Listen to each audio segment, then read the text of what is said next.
Brought to you by रजनीगंधा।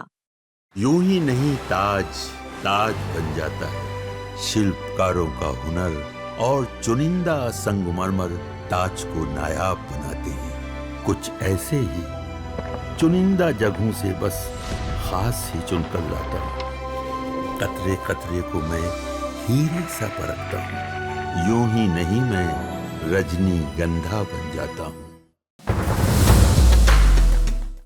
तो कन्हैया जी, आप अभी यात्रा करके लौटे हैं, परसों ही खत्म हुई, 1 तारीख को ही खत्म हुई यात्रा।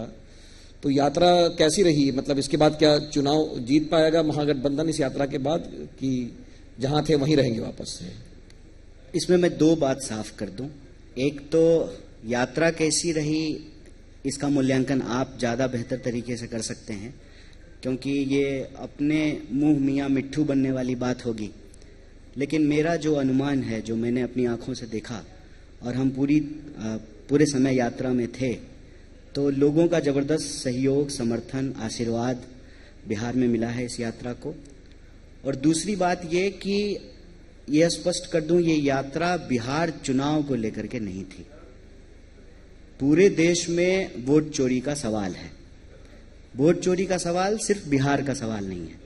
अगर आपने प्रेस कॉन्फ्रेंस देखा ही होगा आपने, नेता प्रतिपक्ष ने महादेवपुरा, जो कर्नाटक की एक विधानसभा है, वहां से डेटा निकाल करके ये आरोप लगाया।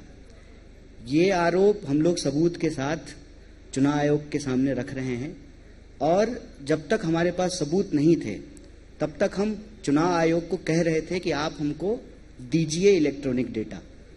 वो लगातार इनकार करते रहे, और बाद में जब सबूत सामने आने वाली थी और उनको पता चला कि सबूत है अब हमारे पास कि वोट की चोरी हो रही है, तो आनन फानन में बिहार में SIR कराने का फैसला लिया गया, जो कि पिछली बार 2003 में हुआ था जी। तो SIR अगर चुनाव आयोग कराना चाहती है, ये उनका अधिकार है, और एक निष्पक्ष संस्था के होने के नाते उनको निष्पक्ष तरीके से ये कराना चाहिए, इसमें कोई दो राय नहीं है। लेकिन हमारा पक्ष ये है कि ना जेन्यून इंसान का वोट कटे, ना गलत इंसान का जुड़े। तो ये काम आनन फानन में क्यों किया गया? आनन फानन में ये काम इसलिए किया गया कि जो वोट चोरी का सवाल एक पैन इंडिया सवाल है, उसको बिहार के चुनाव से लिंक करके इसको डिफ्यूज किया जाए, इसको डाइल्यूट किया जाए, इसको डाइवर्ट किया जाए। मान लीजिए, फर्ज कीजिए कि ये जिस तरीके से 65 लाख लोगों का नाम काटे हैं, इस घपले से, इस चोरी से अगर चुनाव एनडीए जीतती है, तो क्या एनडीए कहना शुरू करेगी वोट चोरी तो हुआ ही नहीं है, वोट चोरी का तो कोई सवाल ही नहीं है? तो हम लोगों के दिमाग में पहले दिन से यह स्पष्ट था कि ये यात्रा वोट चोरी के खिलाफ है, और वोट चोरी का सवाल सिर्फ बिहार का सवाल नहीं है, ये पैन इंडिया सवाल है। हमको बिहार के लोगों के सवाल के साथ साथ वोट चोरी के सवाल को उठाना है, क्योंकि वोट चोरी अगर हो रही है तो पेपर लीक होगा। वोट चोरी हो रही है तो अपराधी अपराध करेंगे, क्योंकि अपराधी ही सरकार चला रहे हैं। और नेता को यदि पता चल जाए कि अमित शाह के घर में हाजिरी लगाने से चुनाव जीतना है, तो वो अपनी कॉन्स्टिट्यूंसी में घूमना बंद कर देंगे।